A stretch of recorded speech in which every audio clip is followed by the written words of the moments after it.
মা, বাবা, তোমরা কি উপরের ওই উজ্জ্বল নক্ষত্রের ভিড় থেকে আমাকে দেখতে পাচ্ছ?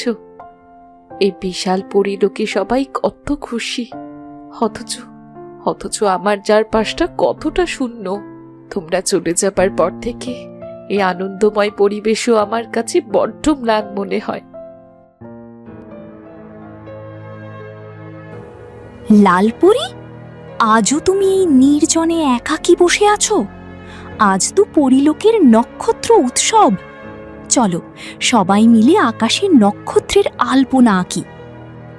হ্যাঁ বন্ধু, নীলপরি ঠিকই বলেছে। তোমার মন খারাপ দেখলে আমাদেরও যে ভালো লাগে না। কেন তুমি নিজেকে এইভাবে সবার থেকে আড়াল করে রাখো? তোমাদের সহমর্মিতার জন্যই ধন্যবাদ, কিন্তু আমার এই একাকিত্ব কোনো উৎসব দিয়ে দূর হবার নয়। আমি কেবল ভাবছি, আমার মা সবসময় বলতেন, নিজের দুঃখ ভোলার সবচেয়ে বড় উপায় হলো অন্যের দুঃখ দূর করা। নিজের জন্যে তো সবাই বাঁচে, কিন্তু অন্যের মুখে হাসি ফোটাতে পারার মধ্যেই প্রকৃত সুখ লুকিয়ে আছে। তবে কি তুমি পৃথিবীতে যাওয়ার কথা ভাবছো? ওখানের জীবন তো আমাদের মতো সহজ নয়। মানুষের দুঃখ অনেক গভীর হয়। হ্যাঁ, আমি সিদ্ধান্ত নিয়েছি। আমি এই মায়াবী রাজ্য ছেড়ে কিছুদিনের জন্য পৃথিবীতে যাব। আমি দেখতে চাই কোনো অসহায় মানুষ আমার সাহায্যের অপেক্ষায় আছে কিনা। কারো চোখের জল মুছিয়ে দিতে পারলে হয়তো আমার হৃদয়ের এই শূন্যতা কিছুটা হলেও কমবে। তোমার উদ্দেশ্য অত্যন্ত মহৎ লালপরি। আমরা তোমার সাফল্যের প্রার্থনা করি। তোমার দয়ালু মন যেন কোনো এক দুঃখী মানুষের জীবনে আশার আলো হয়ে দেখা দেয়। তবে তাই হোক, আমি আজই যাত্রা শুরু করব। আমি মানুষের কল্যাণে নিজেকে নিয়োজিত করতে চাই। বিদায় বন্ধুগণ।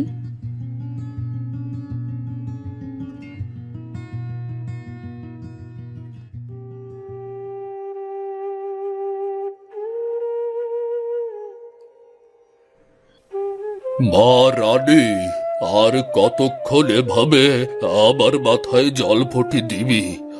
তোর হাত দুটো নিশ্চয়ই ব্যথা হয়ে গেছে। তুই বরং একটু বিশ্রাম নে মা। একদম না বাবা, তোমার শরীর এখনো অনেক বেশি গরম। ডাক্তার কাকা বলেছেন জলপট্টি দিলে একটু জ্বর কমবে।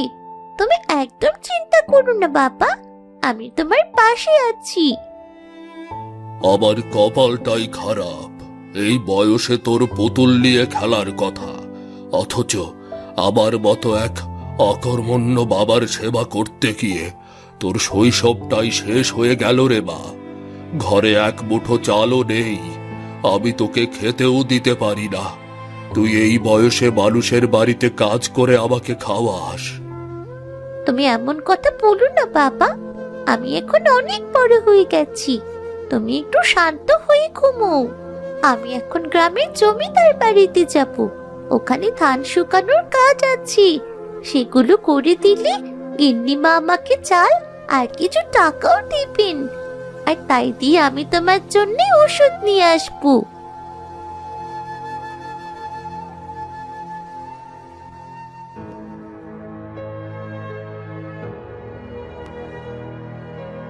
রহমত ভাই,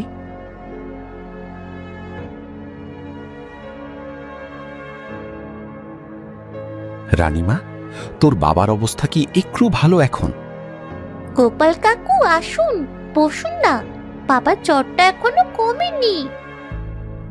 আজ সকালে আমাদের বাড়িতে একটু বেশি জাউ ভাত হয়েছিল, ভাবলাম তোর বাবার জন্য নিয়ে আসি। অসুস্থ শরীরে এটা খেলে ওনার একটু পেট ভরবে। আপনাকে অনেক ধন্যবাদ কাকু, কিন্তু আমি তো আপনার এই সাহায্য নিতে পারবো না। বাবা শিখিয়েছেন শরীরে শক্তি থাকতে কারো দান গ্রহণ করা ঠিক নয়। আপনি বরং আমাকে আপনার বাগানে কোনো কাজ দিন। আমি কাজ শেষেই খাবারটুকু পারিশ্রমিক হিসেবেই নেব। বলিস কি রানী, তুমি এতটুকু মেয়ে হয়ে এত বুঝিস? আমি তো প্রতিবেশী হিসেবে সাহায্য করতে চেয়েছিলাম। আপনার দয়া আমি বুঝি কাকু, কিন্তু আমি পরিশ্রম করে আমার বাবাকে খাওয়াতে চাই। আপনি কিছু মনে করবেন না। ঠিক আছে, তাহলে আমি খাবারটা রেখে গেলাম, তোর বাবা খেয়ে নিক। তুই পরে কোনো কাজে আমাদের সাহায্য করিস, কেমন? আচ্ছা ঠিক আছে কাকু।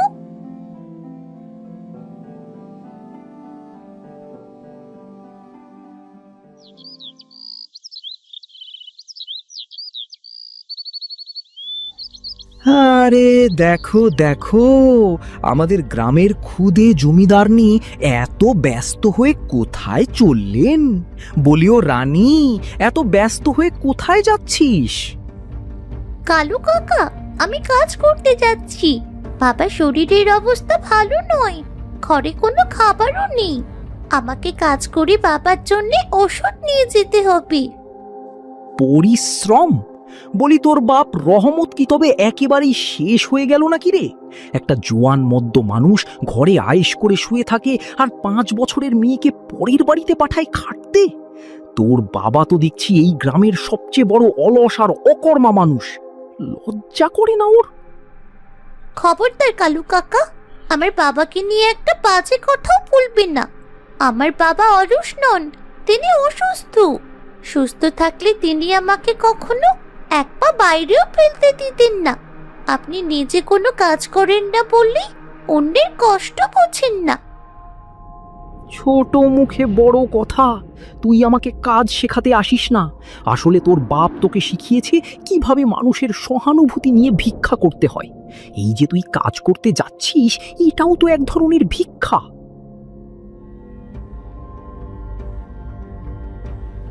কালু, মুখ সামলে কথা বলো। একটা ছোট্ট মেয়ের সাথে তোমার ঝগড়া করতে লজ্জা লাগে না? আর তুমি রহমত ভাইয়ের সম্পর্কে যা বললে তা সম্পূর্ণ মিথ্যা। রহমত অসুস্থ হওয়ার আগে এই গ্রামের সবচেয়ে পরিশ্রমী মানুষ ছিল, তা সবাই জানে। ওই যে এখন আমার গোপাল ভাইয়া এলেন রানীর উকিল হয়ে। আমি তো সত্যি কথাই বলছি, 5 বছরের মেয়ে কেন কাজ করবে? ও কাজ করছে কারণ ও অন্যের কাছে হাত পাততে চায় না। ওর এই বয়সে যে আত্মসম্মানবোধ আছে, তোমার মতো 30 বছরের মানুষের তা নেই।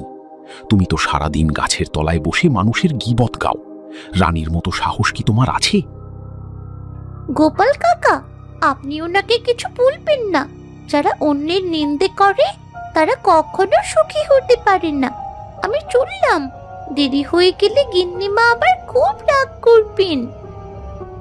জামা, সাবধানে যাস। সত্য আর সততা যার সাথে থাকে, ঈশ্বর তাকে ঠিকই পথ দেখান।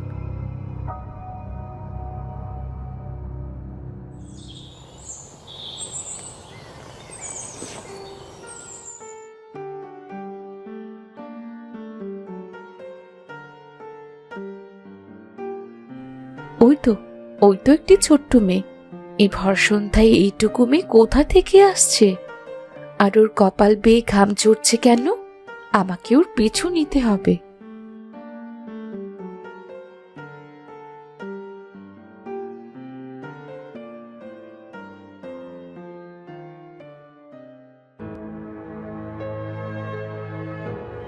আমি ফিরে এসেছি বাবা।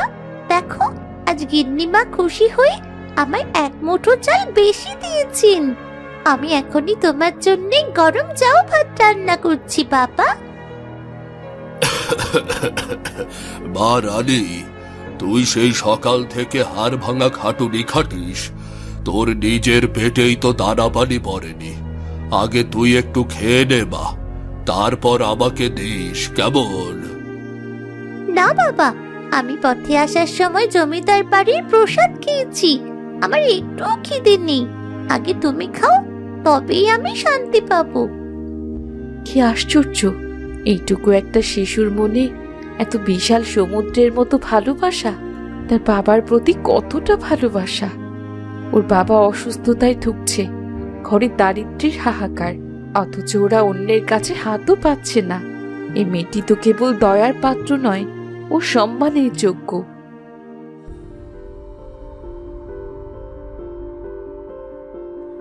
এই ছোট্ট মেয়েটি অনেক মহান। আমার মায়ের কথাই ঠিক ছিল, সুখ কেবল নিজের জন্যে নয়, অন্যের মুখে হাসি ফোটানোর মধ্যেই জীবনের সার্থকতা। আজ আমি ওদের ভাগ্য বদলাতে চাই।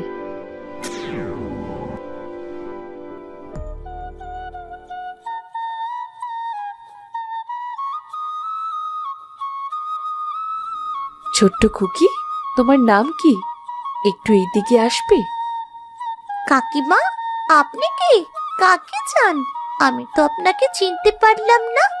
আপনাকে তো আগে কখনো গ্রামেও দেখিনি। আমি অনেক দূর থেকে এসেছি। অনেকক্ষণ ধরে আড়াল থেকে তোমায় লক্ষ্য করছিলাম। এইটুকু মেয়ে তুমি, কিভাবে বাবার জন্য কাজ করে খাবার নিয়ে আসো রানী? তোমার বাবার অসুখ আর তোমাদের এই হাহাকার দেখে আমার বুকটা ফেটে যাচ্ছে। সৃষ্টিকর্তা কি কেবল তোমাদের মতো নিষ্পাপ মানুষের কপালেই এত দুঃখ লিখেছেন? কষ্ট তো জীবনেরই অংশ কাকিমা। বাবা বলেন, ধৈর্য ধরলে একদিন সব ঠিক হয়ে যায়। রানী, আমি তোমার ওপর অত্যন্ত খুশি হয়েছি। এই থলিটা নাও, এর ভেতর অনেক স্বর্ণ মুদ্রা আছে। এটা বিক্রি করে তোমার বাবাকে সব থেকে বড় ডাক্তার দেখাবে, আর এই ভাঙা বাড়ি ভেঙে বড় বাড়ি বানাবে, আর রাজকন্যার মতো সুখে থাকবে। তোমার আর জমিদারের বাড়িতে হাড় ভাঙা খাটুনি খাটতে হবে না। স্বর্ণ মুদ্রা? হ্যাঁ রানী, হ্যাঁ। আমি জানি তোমরা কষ্টে আছো। এই সাহায্যটুকু গ্রহণ করলে আমি খুব খুশি হব। নাও মা, হাত পাতো। এই স্বর্ণ মুদ্রাগুলো এখন থেকে তোমার। কি হলো রানী, তুমি পিছিয়ে যাচ্ছ কেন? এই সম্পদ তোমার জীবনের সব অন্ধকার দূর করে দিতে পারে। তোমার বাবার চিকিৎসার জন্য এখন অনেক টাকার প্রয়োজন। এটা ধরো। আমাকে ক্ষমা করবেন কাকিমা, আপনার মনটা অনেক বড়, তাই আপনি আমাকে এভাবে সাহায্য করতে চাইছেন। কিন্তু আমি এই স্বর্ণ মুদ্রাগুলো নিতে পারবো না কাকিমা। কিন্তু কেন? আমি তোমাকে ভালোবেসে দিচ্ছি, এতে দোষের কিছু নেই। আমার বাবা অসুস্থ হয়ে বিছানায় পড়ার আগে আমায় একটা কথা সব সময় বলতেন, রানী, যেই হাত কাজ করে পারিশ্রমিক নেয় সেই হাত সম্মানের হাত, আর যে হাত বিনা পরিশ্রমে অন্যের কাছ থেকে কিছু নেওয়ার জন্য প্রসারিত হয় সেই হাত ভিক্ষুকের হাত। আমি গরিব হতে পারি, কিন্তু আমি ভিক্ষুক নই। রানী, তোমার বাবাকে আমার কথা বলো না। কিন্তু কেন কাকিমা? তোমাকে আমি পরে সব বলবো রানী। কেউ না বাবা, আমি নিজের সাথে নিজেই কথা বলছিলাম। তুমি শুয়ে থাকো, আমি এক্ষুনি আসছি। রান্না প্রায় শেষ হয়ে গেছে বাবা। তোমাদের এত অভাব, অথচ তোমরা পাহাড়ের মতো অটল। রানী, তুমি কি বুঝতে পারছো? এই সম্পদ দিয়ে তুমি সারা জীবন রাজকীয় হালে কাটাতে পারতে। শ্রম ছাড়া প্রাপ্তি আমাকে সুখ দেবে না কাকিমা। আমি ছোট্ট মানুষ, কিন্তু আমি জানি পরিশ্রমের পর যে সামান্য ভাতটুকু মুখে তোলা হয় তার স্বাদে স্বর্ণের চেয়েও বেশি। আপনি যদি সত্যি আমায় সাহায্য করতে চান তবে আমায় কোনো কাজ দিন। আমি সেই কাজ করে আপনার কাছ থেকে পারিশ্রমিক হিসেবে সাহায্য নেব। কাজ ছাড়া আমি একটি মুদ্রাও স্পর্শ করব না। অদ্ভুত, এই 5 বছরের শিশুর মধ্যে এমন তেজ আর এমন নীতি বা কোথা থেকে এলো? পরিলোকের পরীরাও তো এত ত্যাগী নয়।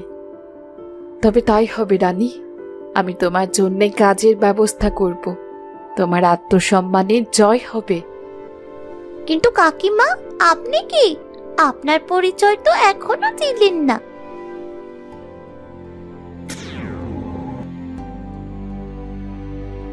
আপনি আপনি তবে কোনো মানুষ নন, আপনি কি পরী?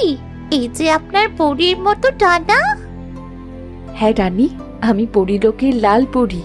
আমি পৃথিবীতে এসেছিলাম তোমার মতো সৎ হৃদয়ের মানুষের সন্ধানে, তাদের উপকার করতে। তোমার আত্মসম্মান বোধ দেখে আমি অত্যন্ত আনন্দিত। তুমি ঠিক বলেছ, বিনা পরিশ্রমে কিছু নেওয়া সম্মানের নয়, তাই আমি তোমাকে কাজ দিতে চাই। আমি প্রস্তুত, বলুন আমায় কি করতে হবে। কাজটা হবে বুদ্ধির। আমি তোমায় 3টে অত্যন্ত কঠিন ধাঁধা দেব। এই ধাঁধাগুলোর উত্তর বের করা অনেক কঠিন কাজ। যদি তুমি তোমার বুদ্ধিমত্তা দিয়ে সঠিক উত্তর দিতে পারো তবেই আমি তোমায় ওই স্বর্ণ মুদ্রাগুলো দেব, আর সেটাই হবে তোমার সঠিক পারিশ্রমিক। তুমি কি রাজি? অবশ্যই। শারীরিক পরিশ্রমের মতো মানসিক পরিশ্রম করতেও আমি ভয় পাই না। আপনি ধাঁধা বলা শুরু করুন। ওরে বাপরে, এ তো আকাশ থেকে নেমে আসা পরী। এই বাচ্চা মেয়ে যদি ধাঁধার উত্তর দিতে পারে, তবে আমি কেন পারবো না? আমি আড়াল থেকে এই উত্তরগুলো শোনার চেষ্টা করি। যদি ও না পারে, তবে আমি গিয়ে উত্তর দিয়ে সব স্বর্ণমুদ্রা হাতিয়ে নেব। এই সুযোগ হাতছাড়া করা যাবে না। তবে শোনো রানী, আমার প্রথম ধাঁধা, কোন জিনিস কাটলে আলাদা হয় না, বরং আরো বেড়ে যায়। ভালো করে ভেবে উত্তর দিও। পরি দিদি, এর উত্তর হলো গর্ত। কারণ গর্ত থেকে আমরা যতই মাটি খুঁড়ে বের করি, গর্তটি ততই বড় আর গভীর হতে থাকে। রানী, তোমার তো দেখি অনেক বুদ্ধি। তুমি প্রথম পরীক্ষায় সফল হয়েছ। এবার দ্বিতীয় ধাঁধা, তোমার নিজের একান্ত সম্পদ, কিন্তু তোমার যে অন্যরাই সেটি সবচেয়ে বেশি ব্যবহার করে, সেটি কি? এটিও খুব সহজ। সেটি হলো আমার নাম। আমার নাম নিজের হলেও আমাকে ডাকার জন্য পৃথিবীর সব অন্য মানুষই তা আমার চেয়ে বেশি ব্যবহার করেন। অসাধারণ, তোমার মেধা সত্যি প্রশংসনীয়। আর এবার আমার শেষ আর সবচেয়ে কঠিন ধাঁধা। এটি পারলেই তুমি পুরস্কার পাবে। ধাঁধাটি হলো, এমন কি জিনিস যা কেবল মুখে নাম নিলেই বা কথা বললেই ভেঙে যায়? পরি দিদি, সে অমূল্য জিনিস হলো নীরবতা বা নিস্তব্ধতা। কারণ মানুষ কথা বলে মাত্রই চারিদিকে নিস্তব্ধতা ভেঙে যায়। চমৎকার রানী, তুমি কেবল পরিশ্রমী নও, তুমি বুদ্ধিমতীও বটে। তোমার 3টে উত্তরই সঠিক হয়েছে। আজ প্রমাণিত হলো যে সঠিক জ্ঞান থাকলে যে কোনো কঠিন বাধাও জয় করা সম্ভব। এই রানী মেয়েটার তো সত্যি অনেক বুদ্ধি। ওকে আমি এতদিন কতই না অপমান আর অবজ্ঞা করেছি। মেয়েটি সত্যি পুরস্কার পাওয়ার যোগ্য। রানী, এই নাও তোমার পরিশ্রমের পুরস্কার। তোমার 3টি সঠিক উত্তরের পারিশ্রমিক হিসেবে আজ থেকে স্বর্ণ মুদ্রা তোমার। এটি কোনো দান নয়, এটি তোমার মেধার ধৈর্যের অর্জন। এই সম্পদ দিয়ে তুমি তোমার সুন্দর ভবিষ্যৎ করে তোলো। এই উপহার নিতে এখন নিশ্চয়ই তোমার কোনো দ্বিধা নেই।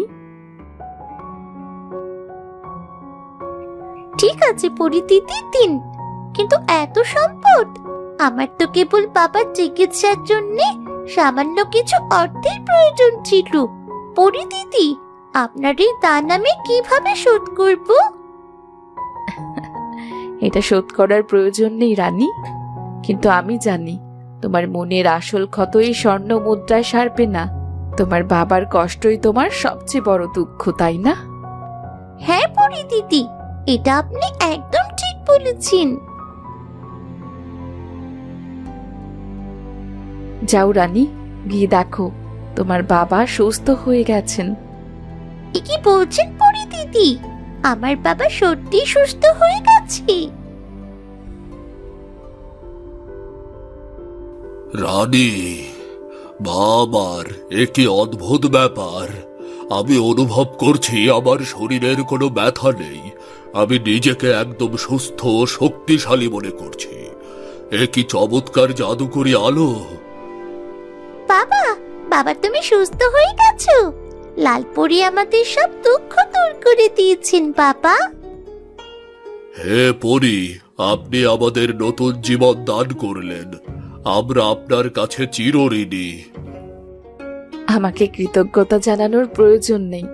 আপনার মেয়ের আত্মসম্মান বোধ আর পরিশ্রম দেখে আমি সত্যিই মুগ্ধ হয়েছি, তাই আপনাদের সাহায্য করেছি। মনে রেখো রানী, সৎ পথে থাকলে সৃষ্টিকর্তা সহায় হন। রানী, আমি তবে আসছি এখন, আমার যাওয়ার সময় হয়েছে। পরি দিদি, তোমার সাথে কি আমার আর দেখা হবে না? কেন হবে না? নিশ্চয়ই হবে। যদি কখনো আমায় মন থেকে ডাকো, আমি তোমায় নিশ্চয়ই সাড়া দেব রানী। বিদায় পরি দিদি।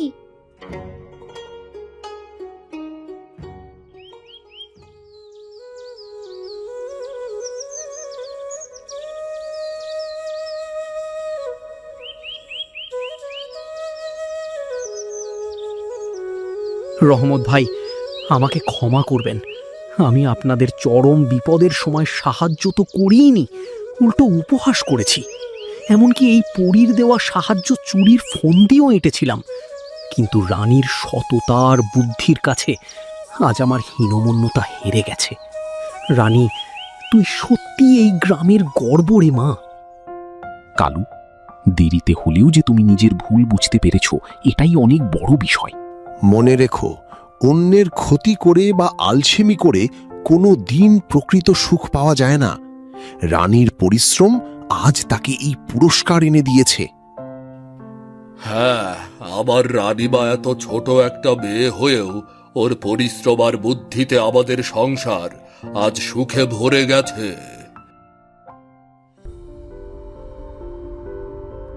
কালু কাকা, আমি আপনার উপর একটু রাগ করিনি। বাবা আমাকে শিখিয়েছেন মানুষের ভুল হতে পারে, কিন্তু সেই ভুল থেকে শিক্ষা নেওয়াই আসল কাজ। মা রানী, তুমি প্রমাণ করেছো যে দারিদ্র্য কখনো মানুষের ব্যক্তিত্ব বা আত্মসম্মানকে ধূলিসাৎ করতে পারে না। যে হাত পরিশ্রম করে সেই হাতে কি স্রষ্টা তাহলে ভরে দেন। কালু, গোপাল, আমার ছোট মেয়েটার জন্য দোয়া করবে। ও যেন পুরো গ্রামের জন্য কিছু করতে পারে। আমি আমার রানীকে এখন থেকে আর কোনো কাজ করতে দেব না। ও এখন থেকে স্কুলে যাবে, লেখাপড়া শিখে অনেক বড় হবে। হ্যাঁ রেহমত ভাই, আমাদের আশীর্বাদ সব সময় রানীর উপরে থাকবে। ও আমাদের গ্রামের গর্ব হবে। দেখলে তো, এই ছোট্ট মেয়েটি আজ আমাদের কি শিখিয়ে দিল। হাত পেতে সাহায্য নেওয়া সহজ, কিন্তু তাতে সম্মান থাকে না। সম্মানের সাথে বাঁচতে হলে পরিশ্রমের কোনো বিকল্প নেই। তাই কেউ বসে না থেকে জীবনকে সুন্দর করতে আজ থেকেই পরিশ্রম করো, তবেই জীবন সুন্দর হবে।